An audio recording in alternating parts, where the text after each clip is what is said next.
Okay, we're going to solve it like this. Yeah, rock, paper, scissors. Oh, Again, rock, paper, scissors. I win. I think I won. Wouldn't it be great if resolving conflicts with your spouse could be as easy as the little game that children play, rock, paper, scissors? On today's Family Talk, we'll give you some tools for managing conflict in marriage. Stick around.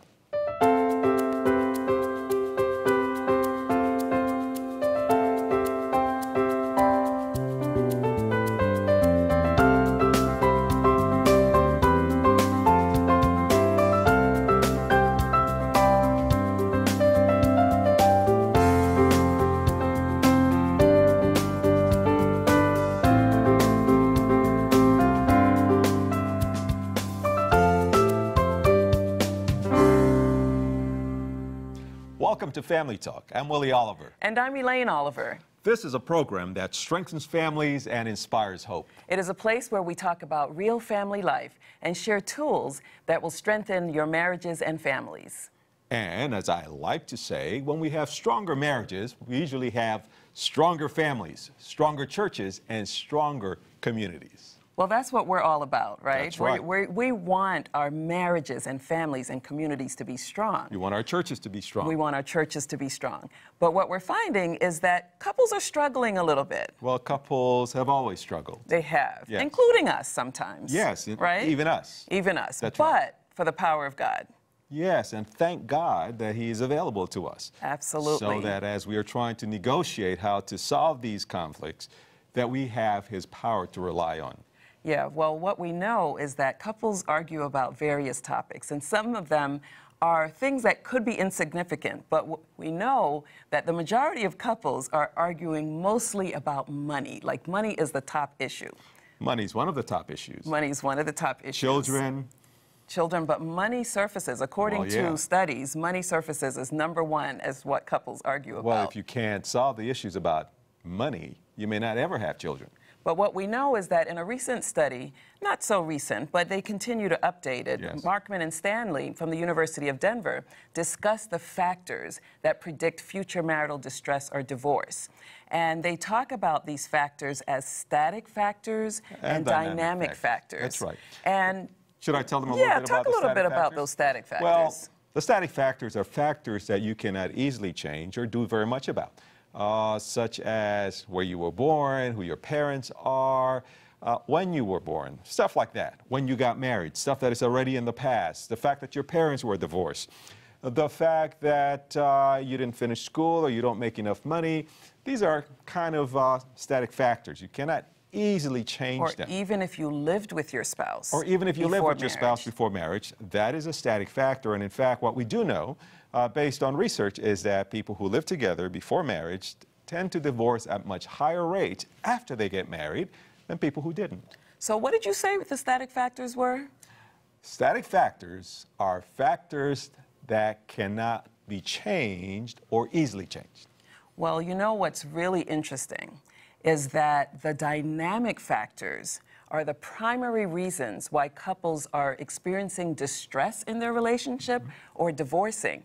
And you know what I love about these dynamic factors? They can be changed. They can be changed. Absolutely. Isn't that interesting? Yes, what it's really saying then is that any couple who's married who really wants to make it can actually learn how to make it. Any couple? Any couple. Any couple who wants to make it, Yes. who wants to save their marriage, who wants to have a happy marriage, Yes. can make it. And remember, according to studies, that's almost the top issue that at least Americans want to be in, a happy marriage. They want to be in a happy marriage. So what are the dynamic factors? The dynamic factors are the way couples interact with each other, couple interactive processes, how we speak to each other every day. You know, when you wake up in the morning, do you put a smile on your face? Do you say, "Good morning, darling"?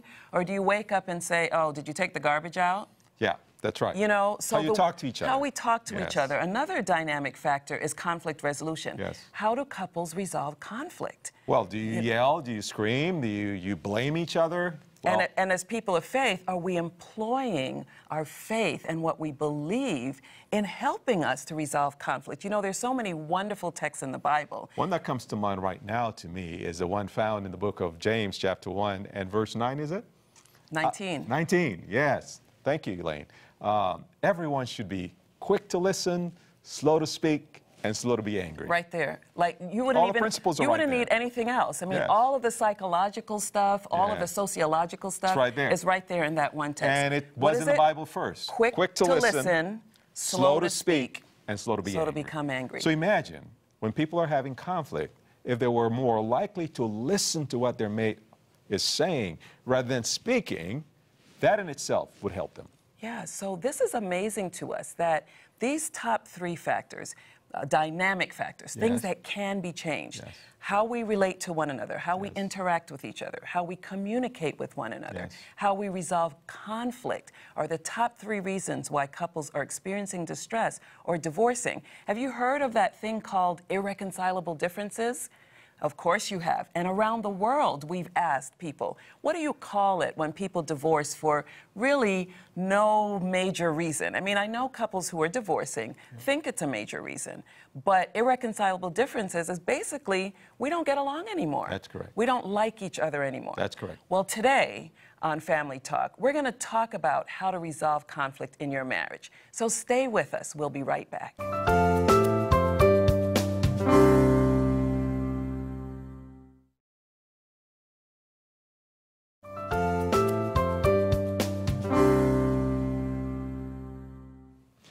Welcome back. We've been talking about solving conflict in marriage. As you know, if you're married or you've been around people who are married, conflict tends to arise in every marriage, even in ours. Even in ours. That's even in right. ours.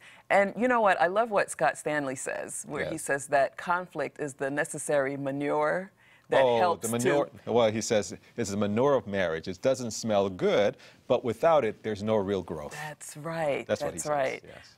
I love that. I Yeah. love that. So even we, the Olivers, Willie and Elaine, W and E, even we have conflict in our marriage. We do. But I think one of the things that has really helped us is, well, first and foremost, our belief in God. Yes. And the fact that we believe that with God, all things are possible. Yes, and the fact that he called us to be together, and the fact that if he calls you to marriage, then he's going to empower you and give you the tools that you need to negotiate marriage in a positive way, Absolutely. in a healthy way. So it's not the absence of conflict Yes. that's going to help us have a happy and Yes. satisfying and stable marriage. It's resolving this conflict Yes. and resolving it in a positive way so That's that we correct. don't destroy our relationship. Yes. Yeah, so, you know, I was thinking as I thought about the whole thing of resolving conflict of Yes. the time when we were traveling and we were driving and using our GPS.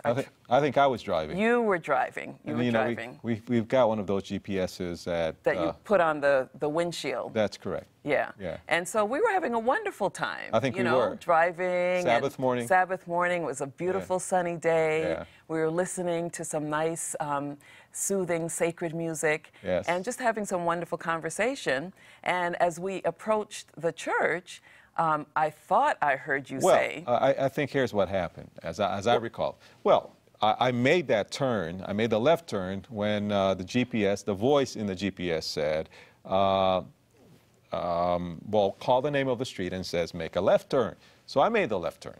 And then we were on the street. Yes, and immediately I noticed that we were on the street that the church was on, and the area was, well, a little rough, and I was a little concerned and felt that I wouldn't want to arrive at the church with my GPS on the windshield because somebody may break into the car and take the GPS or look for the GPS. Right. So I heard you say. So I said. Put away. So I heard you say. Wait, just before that. Put away the GPS. Well, I heard you say. Put away the GPS. Well, you can't hear it until I say it. So before you heard it, I said, would you take down the GPS? That's what I said. Take down the GPS, please. So I heard you say. Put away the GPS. That's what happened. Right. Okay. So next thing I know, I hear you saying, "What happened to the GPS?" Oh, is that how I said it? Yes. That's how you remember Like there hearing was a little energy there. it. Like, well. I mean, I know that you wouldn't ever have that kind of energy, but Well, no. We're driving on the street, and I have no idea where the church is. I mean, I know it's on the street, but it could be a mile away or 2 miles away. Remember the days when we didn't have a GPS? I don't. You don't? No, Okay. I don't. All right. I'm a GPS person, Yeah. just strictly. So I'm waiting for the voice to tell me, okay, a half a block or something, you know, or in 50 yards or something, you've reached your destination. But I'm not hearing the voice. And I go, what happened to the GPS? What happened to the GPS? So I said, I put it away. No, you told me to. You told me to put it away. No, and I said, no, I asked you to take it down. And I said, no, you told me to put it away. See, that's how conflicts begin. And so here we were going to a church to tell people how to have a happy marriage. There you go. We're arguing with each other. This was ridiculous. Well, not really arguing, but it got a little heated there that Sabbath morning. So we decided that we were going to practice what we were about to preach. That's right. And what we always preach. Yes. Right? And what is that? And that is to take a time out. Yes, to pause. Take a time out. So when we're talking about resolving conflict, one of the things that we can do very easily is to de-escalate. Because when we escalate, our adrenaline flows and it rises and it kicks in this energy that feeds itself and feeds a certain tone of voice, a certain attitude, something that says, you know, you didn't get it right, and I am right, and you're wrong. Something that reminds me of the guy who said, you know, I knew I married Miss Right, I just didn't know her first name was Always. Yeah. That's right. Right. Yeah. So what couples can learn to do is to stop the escalation, just stop it. And so what we did was we stopped immediately and just sat in silence. And we know from experience, and we know because we teach this, that itself helps because we allowed ourselves to decompress, to calm down. And then we realized, without even having to have a conversation, this was one of those situations that really did not require any serious conflict resolution steps. And many of our arguments don't, because many of them are silly, like this GPS argument. And what we needed to have done was to just take some time out and calm down, which is what we did. And we were able to arrive at the church happy and filled with God's Spirit to be able to convey that to the people that we were going to minister to that day. You know, you really need to be filled with the Spirit of God to have the power of God to do what needs to be done in relationships. You know, there's something that, well, Stephen Covey speaks in his first habit, to be proactive. And I think if people are going to be able to do this well, they also need to remember the fact that they need to be proactive. And what does being proactive mean? It means that when someone is saying something to you, your spouse, and you don't like it or you misunderstood it, instead of just reacting, be proactive. And what does that look like? Pause, think, and choose. So they said something, instead of just reacting, you pause, you think and you choose the right response. That's right. So that instead of escalating, you can calm things down in your relationship. Right. And we like to say that pause is prayer. Yes. That while we're pausing, we're praying. But you know what? We're going to talk a little bit more about this. When we come back with Family Talk, we'll continue to speak more about how couples can resolve conflict in their marriage.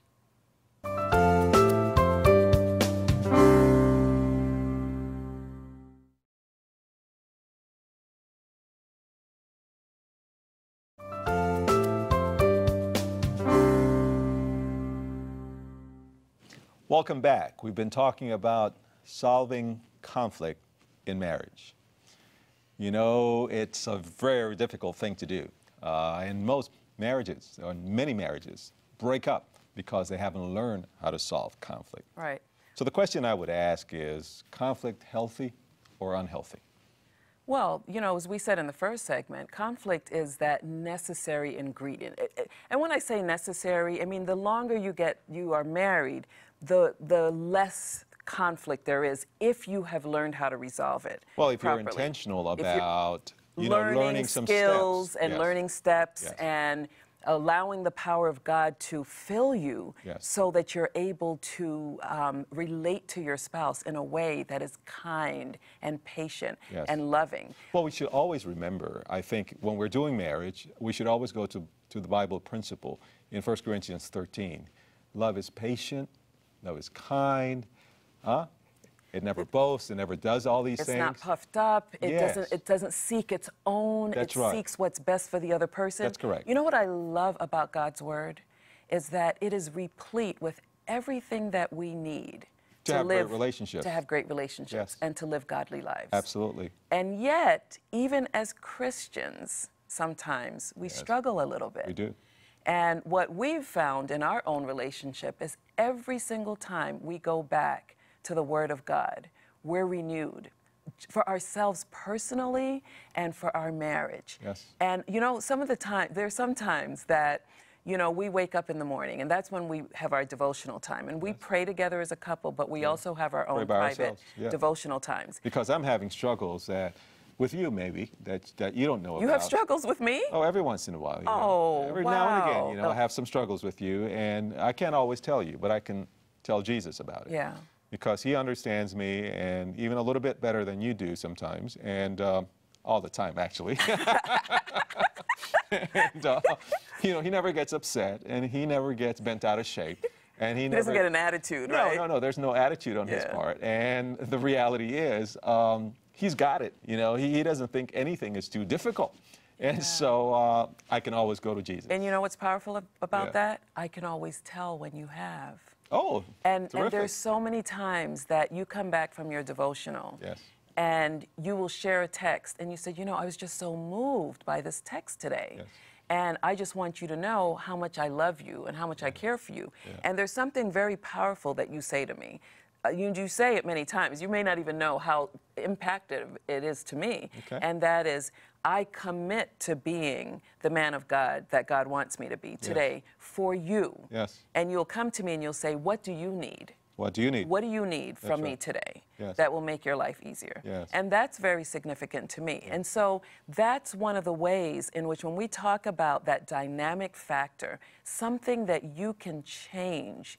So again, we go back to this thing that if the dynamic factors are the reasons why couples are experiencing, the primary reasons why couples are experiencing distress and divorcing, and there are things that we can change, I can change my interaction with you. And you know what's powerful? Oh, one of us can change it. You know, as we've done this work for a number of years, we've heard people say, well, it takes two. Well, ultimately it does. You want both spouses to be committed to the relationship, and you want them to take ownership of trying to solve this conflict. But the reality is, it only takes one. And what do we mean by that? It takes one because I can determine how our interaction is going to go. You know, if you interact with me in a certain way, you speak to me in a certain way, I get to choose my response. Yeah.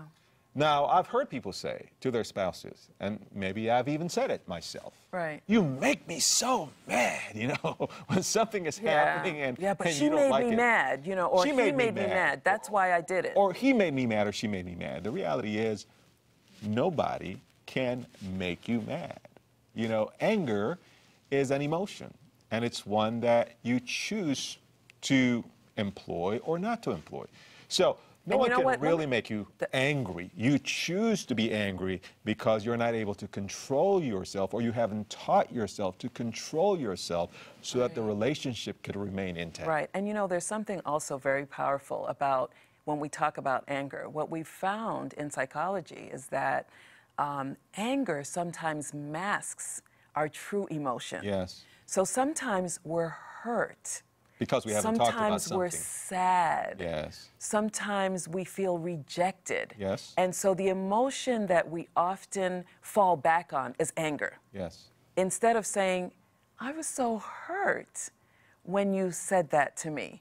I just say, I'm mad at you. And I just want to underscore the fact that you're using a very important skill right now, and that is using an I message instead of using a you message. Yes. When we get angry, we could say, you always do this, or you always make me so mad. And what we need to say is, I feel upset when you promised to do so and so and you didn't.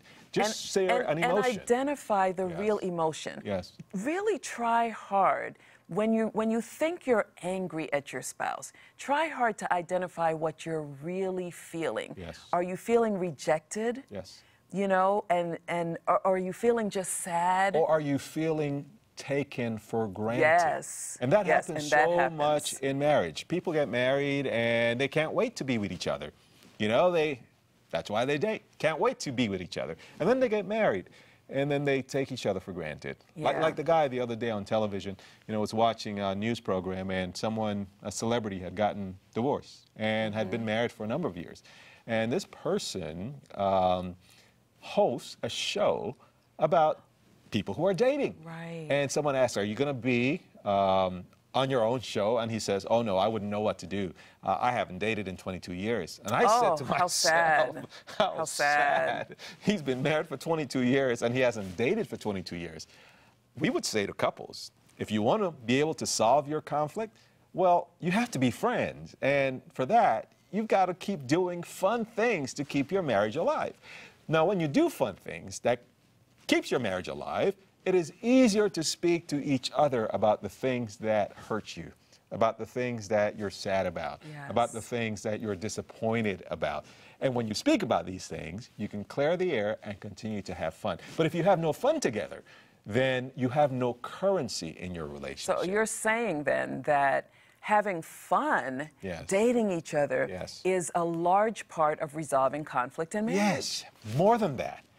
If people who are married keep having fun, then listen, your relationship is at a different place, so much so that it's much easier to solve those conflicts. Yeah, well, you know what? We're having so much fun talking about this topic, we've run out of time. We really need to do another program on resolving conflict. Well, we can. But we'll be back with Family Talk, and we're going to wrap up and give you today's takeaway.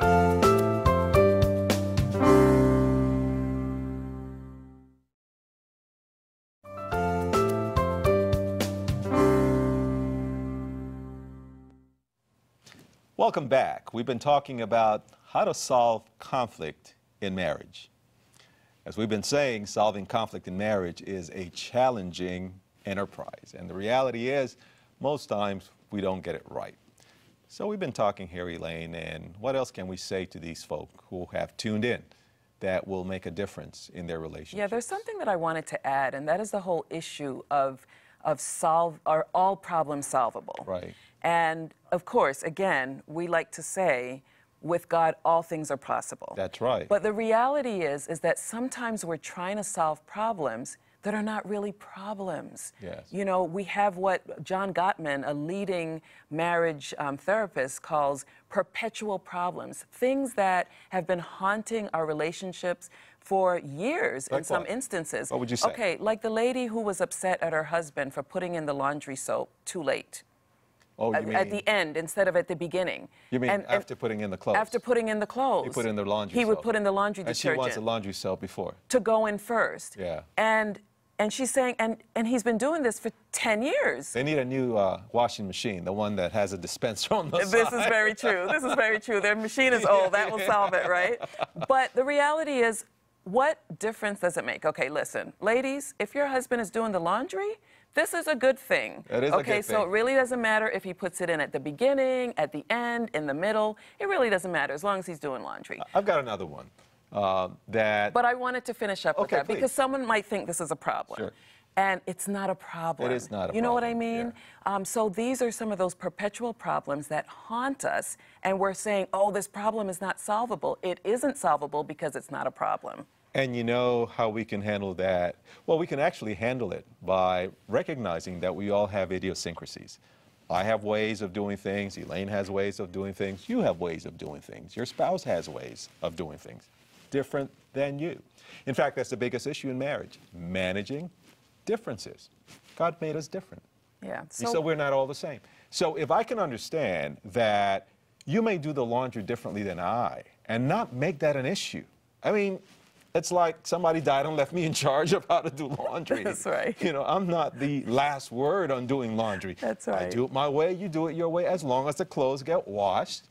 And that's a good thing. And this is a good That thing. is the end result of doing laundry. Or do it yourself. Yeah. Or do it yourself, right? There are other things, and that is like, for example, people who have a spouse who is not tall, and all of a sudden, the the spouse saying, well, you're not tall enough. That's never going to be Exactly, solved. right. That's never going to be solvable. solved. Yes. So we hope that from this day forward, we hope and pray actually, more than just hope, we pray that you will develop healthy and positive ways to resolve conflict in your marriage. Remember that every time you solve a problem, your relationship grows stronger and you have the opportunity to glorify God with your marriage. That's all for today's Family Talk. Join us again when we'll talk more about strengthening families and inspiring hope.